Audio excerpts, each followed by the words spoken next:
And here's the last one. So here's my who would win for the week. And this is not the right page to be on. So, yeah, this is my, this is who would win. It's going to be Katara from Avatar The Last Airbender versus Aqualad from Young Justice.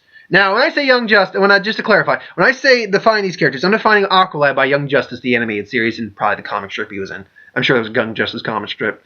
And Katara from the end of the first series of Avatar. We're not going by, like, you know, flashbacks of her, like, maybe at the height of her power when she was an adult. No, we're talking about 15-year-old Katara. Actually, she was probably 16, I think, by the end of the series. But, you know, Katara by the end of Avatar The Last Airbender versus Aqualad. Now, let's start with Katara, because she's the one I have the less information, but don't necessarily need that much information. She stands at 5'3", I believe. That's how I found it. And about 110 pounds. She's a very emotionally driven, very empathetic. She's she can keep a collected mind and battle, but she's also very heated. She can be easily riled up. She's got a very maternal personality. I mean, she's very protective. Strong desire to protect people. Self-righteous to the point where it can endanger people. That, you know, that being said, not normally it doesn't endanger people, but if you look at things like, what was the name of the river, was it called? Where she's basically pretending to be the spirit of the river, basically. That, I mean, I understand why she said she'll never turn back to people who need her help. However, that kind of bit them in the butt a bit when they destroyed the factory, and so her self-righteousness can bite her in the ass on several occasions.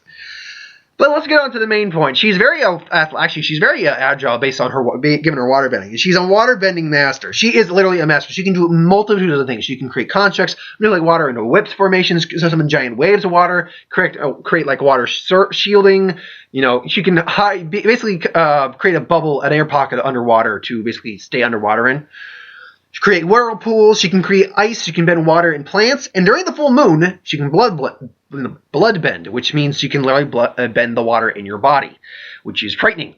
Now, the blood bending actually has been shown to be you can actually resist blood bending. Amon in Season 2 has shown you can resist blood bending. So anyone who's got a strong enough, I guess, control of their body, or maybe a stronger form of, or at least as strong a form as maybe water bending, can resist blood bending.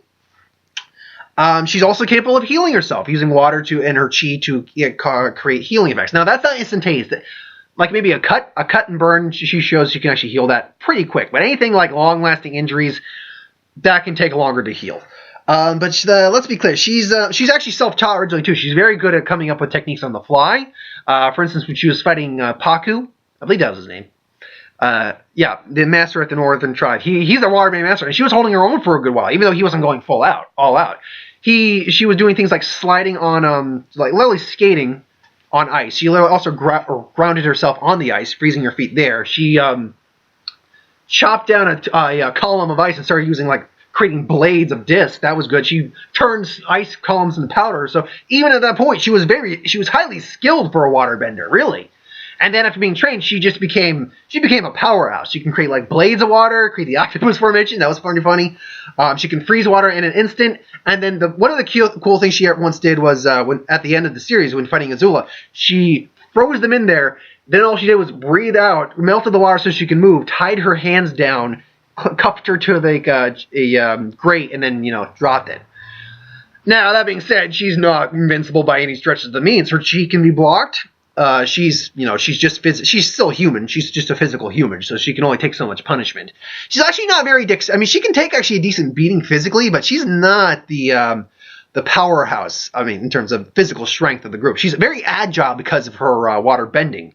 Not as agile as Aang because of wind bending, but she's very flying because water bending is based off Tai Chi, so it's a very fluid, adapting kind of style. Just Tai Chi, and of course, I'm doing more airbending with Bagua, which was what airbending was based off of.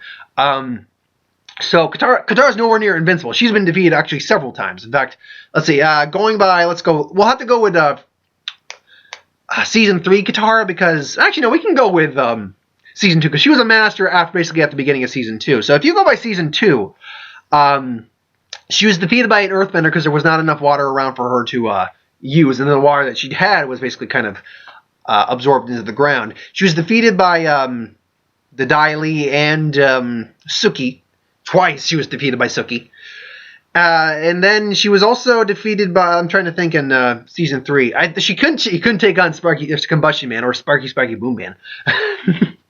Sparky Boom Man. Sparkle! No, she couldn't take him on straight out. In fact, none of them could. In fact, the only one who actually kind of beat him was Sokka with his boomerang, which is hilarious. Sokka's awesome, though. I like Sokka. I'm trying to think of anyone else who she might have. She actually was losing to the Puppet Master lady. I can't remember her name, but the one who taught her bloodbending. She was losing to her until she basically used bloodbending against her. And they had to retreat, even though she didn't really lose. They had to retreat from the invasion of the Fire Nation. So, I mean, I'm just thinking off the top of my head here. I think that's the only actual fights she's actually really officially lost after being a master. I could be wrong on that, though. There could be other ones. So she's not infallible by any stretch of means. Moving on to Aqualad. Now, I can't remember if I got this right or not. I mean, I'm not sure if I found his height correctly or not, but because I wrote this down a couple days ago, so I had it beforehand. So I'm just going to go with the surface. So Aqualad stands about a 5'9", 160 pounds. So he outweighs Katara by a good 50 pounds and adds a good 6 inches on her, half a foot. Now, unlike Katara, he's not very emotionally driven. I mean, he's emotional. He can feel happy, sad, and anger. But he's actually a very calm, level-headed individual, which is why it was appointed the leader for season 1 of, I think it was actually the first 2 seasons of Young Justice. At the very least, season 1. And he actually usually will formulate a plan beforehand before he can rush in. So, he's someone who's actually analyzed his opponent before actually taking them on. Now, he's got degree of he's got high durability and heightened strength due to being, an Atlantean. He lives under high pressure, so he's basically got a very thick skin. He can take probably like minor I'm pretty sure he can take minor gunfire, but anything above that he can actually be hurt by. Hence, like Aquaman can take levels of gunfire and it just bounces off him. Super strength to a degree, not heightened strength, but not super strength. But he's physically stronger than any guy his normal size. He's not as strong as Superboy, but that's because Superboy's got the blood of freaking Superman in him, so a little OP there. Then we have his actual abilities. Now, has Atlantean Sorcery. Now, Atlantean Sorcery basically means he can channel. He's has a water pack on his back that uses his Whoop. 1 second. Wins. That uses his I don't know what did I write down on there. What are they? Okay, he's got these like little handles that channel water through him, and he can manipulate sources of water kind of like Katara does. Difference is he manipulates his actually in like the forms of constructs, or he can draw a blast of water. He can slice through metal. They're that powerful. He can create hard water constructs like axes, swords, or maybe a block and throw it at someone. And that can be used for direct offense or even for defense. He can create a water shield. He's also got electrical generation, which is done because of an electric eel tattoo on his arm, which makes no sense because electric eels aren't saltwater animals. But we'll let that slide. So he can generate electricity also through his conduits, his Atlantean, I don't know what they're called. His little handles, his little water grips, I guess we'll call them. So he can do that. Then he also he's capable of breathing underwater. He's resistant to low temperatures and freezing. He's hindered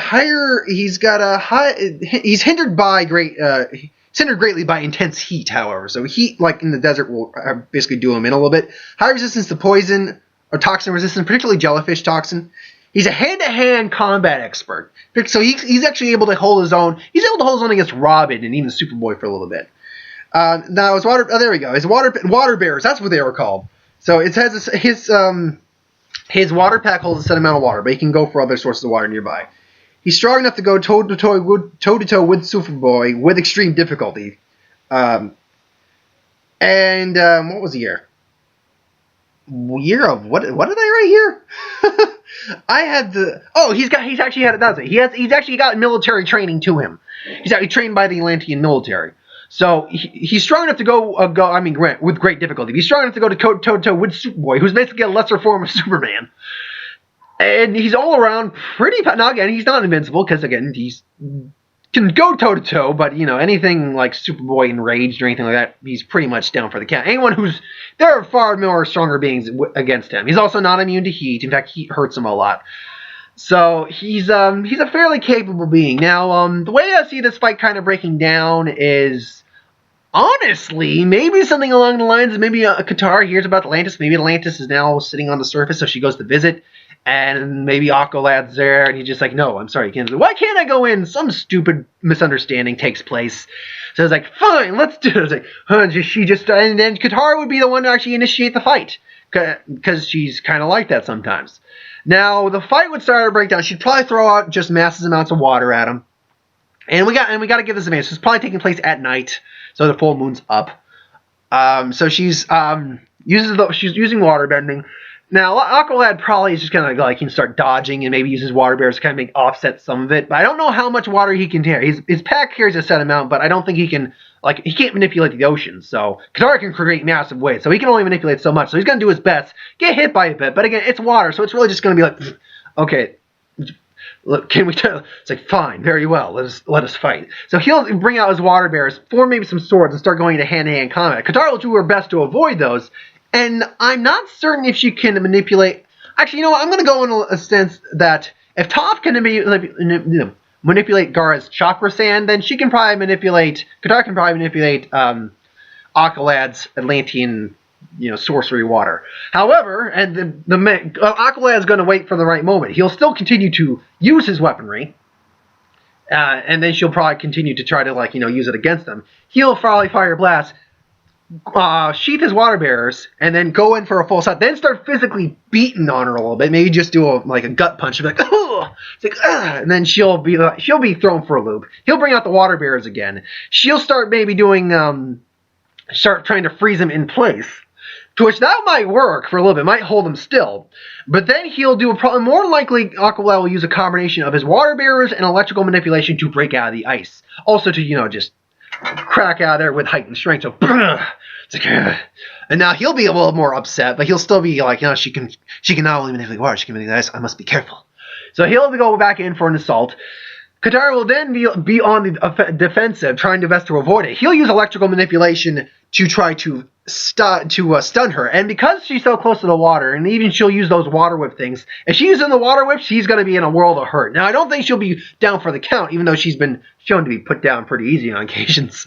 I think she'll be like, you. It's like, enough! And then she'll start doing... Now, the bloodbending. This is where the real who's going to win in this is going to take place. Aqualad is going to be taken back by the bloodbending. It's like, but... as we saw in Legend of Korra, strong water-manipulating individuals can overcome bloodbending. And I think, due to Atlantean physiology, his water bearers, Atlantean sorcery, I think Aqualad is strong enough to overcome bloodbending to a degree. Kind of like Amon was. Amon was not like, just like, ha-ha. No, he was fighting it back. And I think that's what Aqualad's going to be doing. And that's going to scare the hell out of Katara. It's like, this is my trouble. What the heck? It's like, and then he's just going to be like, game over. And it's like, enough. And then no, I don't think he's going to blow her head off, but just blast her back with the water, knocking her the out, and be like, we're going to take you now to the by the way, just as a side note, I don't think Katara's healing abilities are going to come into play at all. So let's get that out of the way right now. She could be like heal maybe like a minor cut. She can't heal electrical burns, at least not that quickly. So he takes her in. So overall, here's the weird thing. I can't say for certain Aqualad is going to be able to withstand bloodbending. But given the fact he's not human, he's not technically human. He's Atlantean, which is it's like a different evolved form of human. He's got a different kind of biological physiology to him. He's got feet of gills. He's higher skin density, capable of withstanding water pressure. All that's. I would lend credence to the fact he could probably resist bloodbending. Now that being said, water resistance, maybe using trying to hold him with a hand, Katara could maybe swipe him with a blade of water and he'd try to take his head off. But even then, I don't know if that would kill him or not, because he's got thicker skin than a normal person. I don't know if Katara is strong enough to kill an Atlantean with water. That's the biggest problem here. Is Katara capable of killing an Atlantean with ice or water? I mean, I would think maybe ice. Maybe she could maybe nick an artery or something with ice while he's stuck there.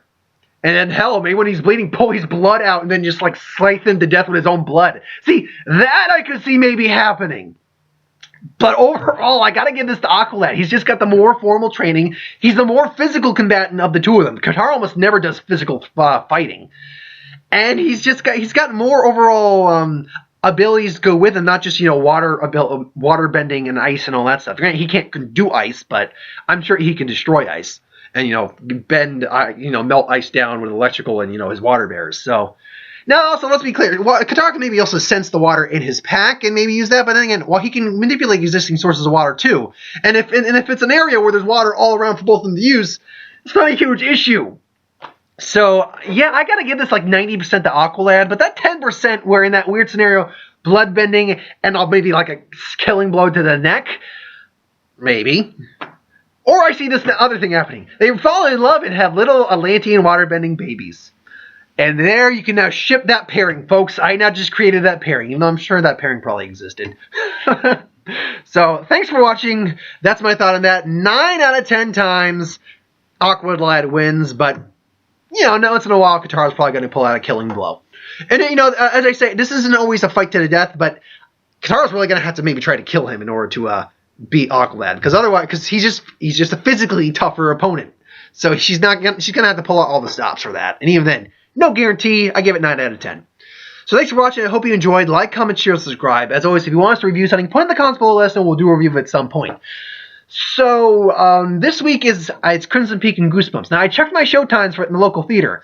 Unless something changes, I'm seeing Goosebumps tomorrow because I got to work till 9, and there's only one showing for one of them after 9, and that's Goosebumps.